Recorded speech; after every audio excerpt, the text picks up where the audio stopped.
sidee ayaad saaxiibo uga noqoteen Facebooka? Sidee bayna arrintu ku timid? runtii ma xasuusto in anigu ku darsaday iyo inay iyadu igu soo darsatay midkoodna.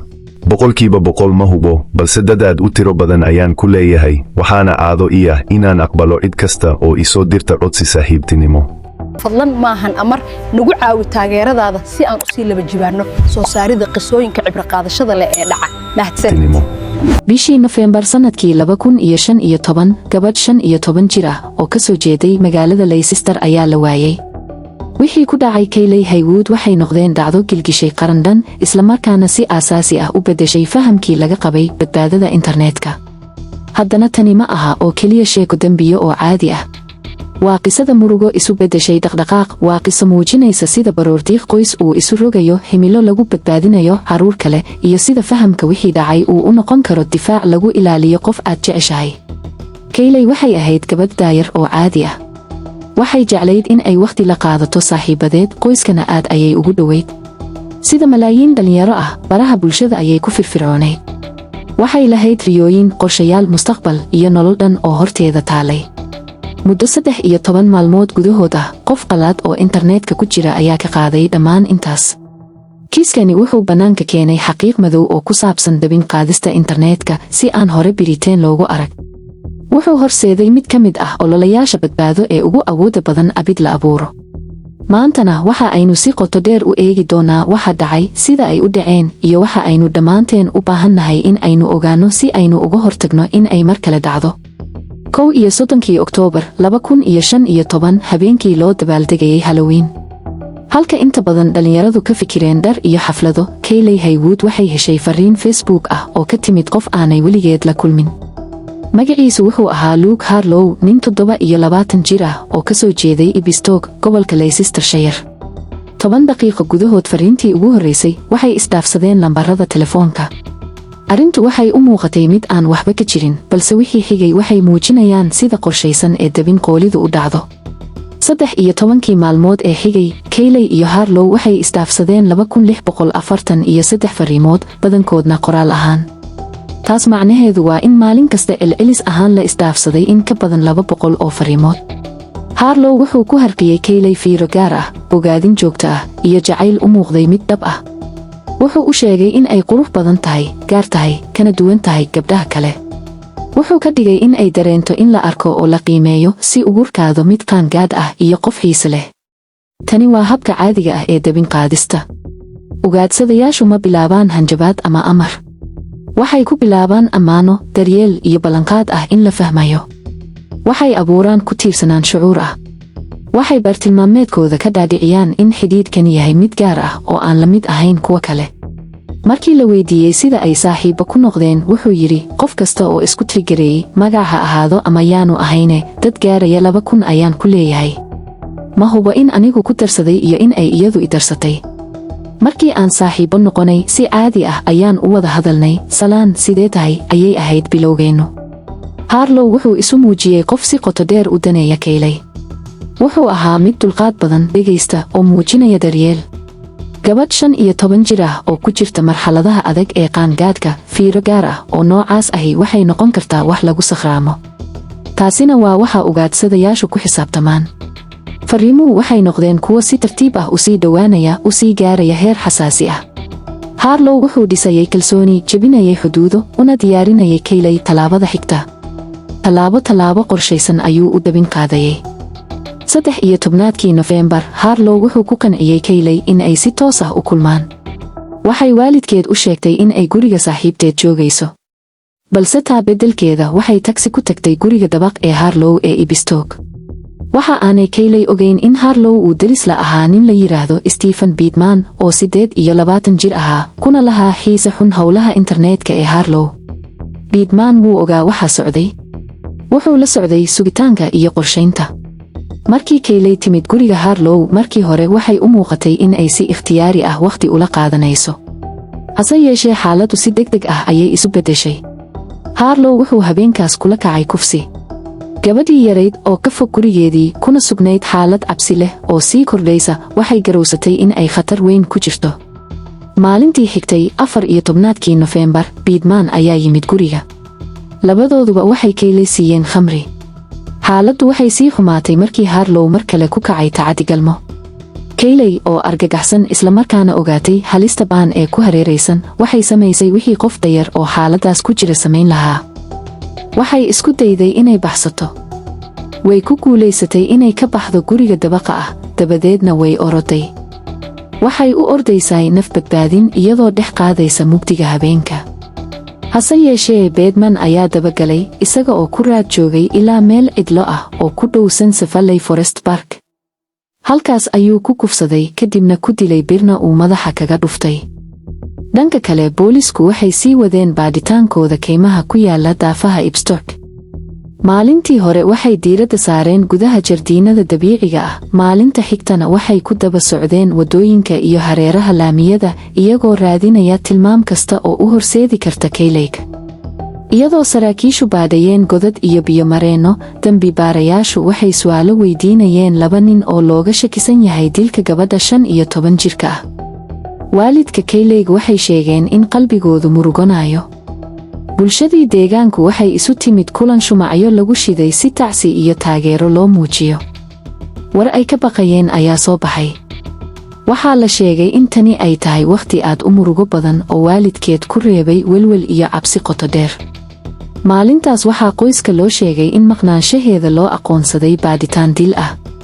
17 Nofeembar 2015 meydka Kayley ayaa la helay. baadhitaanku si degdeg ah ayuu u socday. labadii nin Harlow iyo Bateman waa la qabtay.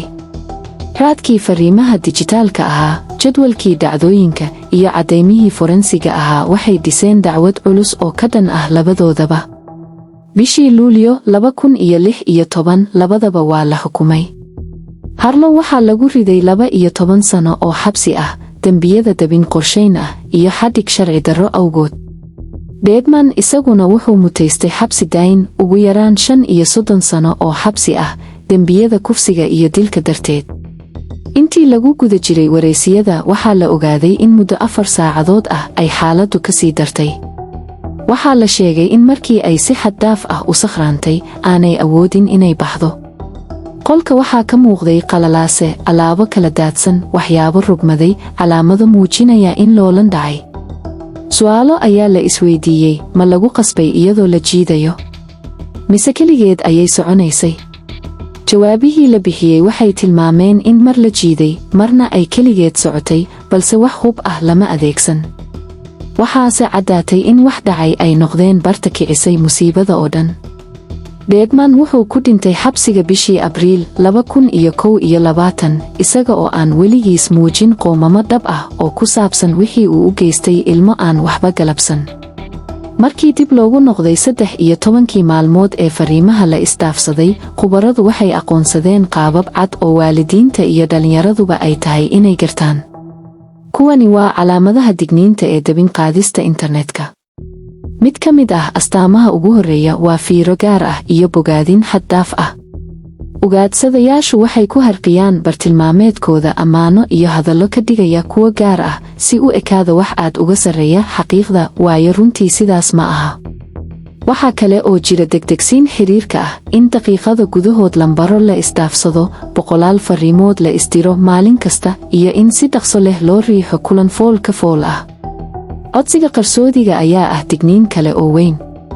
dambiiluhu wuxuu ka dalbaa qofka daada yar inuusan waalid ama saaxiibo u sheegin xiriirka, isagoo abuuraya dareen ah annaga iyo adduunka intiisa kale.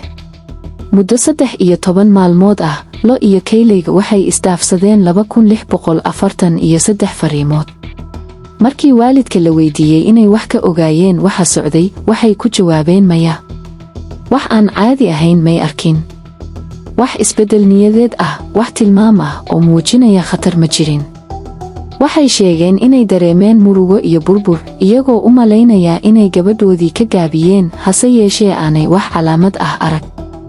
tallaabada xigta ee dabin qaadistu waa wada sheekaysi aan ku habboonayn daada, soo bandhigid mawduucyo galmo, wadaagid xog gaar ah, ama dalab sawirro shakhsiyadeed. kadibna waxaa xiga xeelado godoomin ah, iyadoo dambiiluhu isku dayo inuu noqdo qofka ugu muhiimsan nolosha dhibanaha, isaga oo ka fogeeya qoys iyo saaxiibo.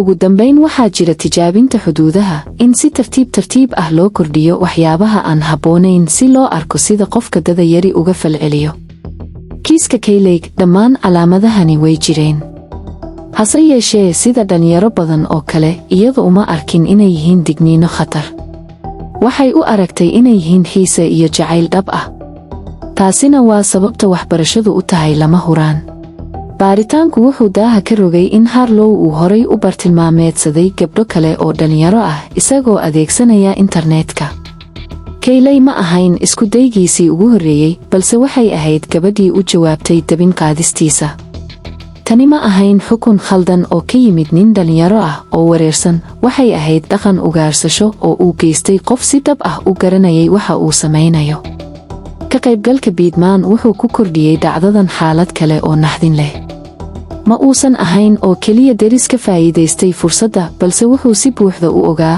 ulana socday dhaqdhaqaaqyada Harlow taasoo xaaladii markii horeba xumayd ka dhigtay mid sii dhimasho badan baroordiiq isu beddeshay badbaado geeridii gabadhooda kadib qoyska Kayley waxay fooda isku dareen go'aan adag inay ku dhex jiraan murugada gaarka ah ama inay masiibadooda u adeegsadaan caawinta dadka kale waxay doorteen tan dambe iyagoo la kaashanaya booliiska Leicestershire waxay gacan ka geysteen abuurista wax aan horay loo arag waxay soo saareen filim gaaban oo la yiraahdo Kayley Love Story filimkani wuxuu ka sheekaynayaa qisada Kayley iyadoo laga eegayo aragtideeda wuxuu muujinayaa sida dabin qaadistu u shaqayso sida ay arrimuhu si degdeg ah ugu xumaan karaan iyo sida qaangaar caqli badan oo la jecel yahay uu weli ugu dhici karo dabinka ugaarsadee natiijada filimka iyo saamayntiisa 3 carruur ah kadib markii filimka laga daawaday dugsiyada 35 carruur ah ayaa soo baxay oo ka sheekeeyay dabin qaadis ay la kulmeen ama ku jireen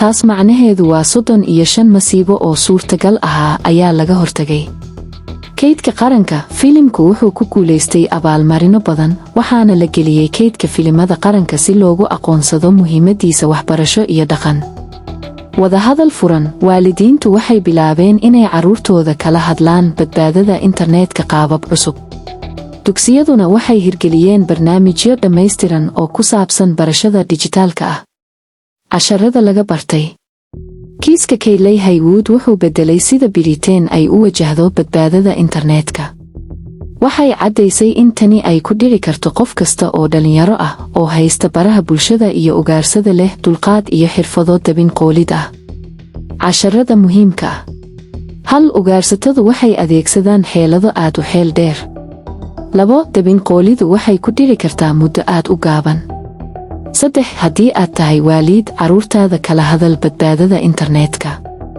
4 haddii aad tahay dhalinyaro kalsoonow dareenkaaga haddii wax ay kula xumaadaan waxay u badan tahay inay khaldan yihiin Kayley Haywood waxay ahayd inay maanta noolaato iyadoo raacaysa riyooyinkeeda ma dhicintaas balse sheekadeedu waa inay sii socotaa si ay u badbaadiso kuwa kale xasuuso magaceeda xasuusona sheekadeeda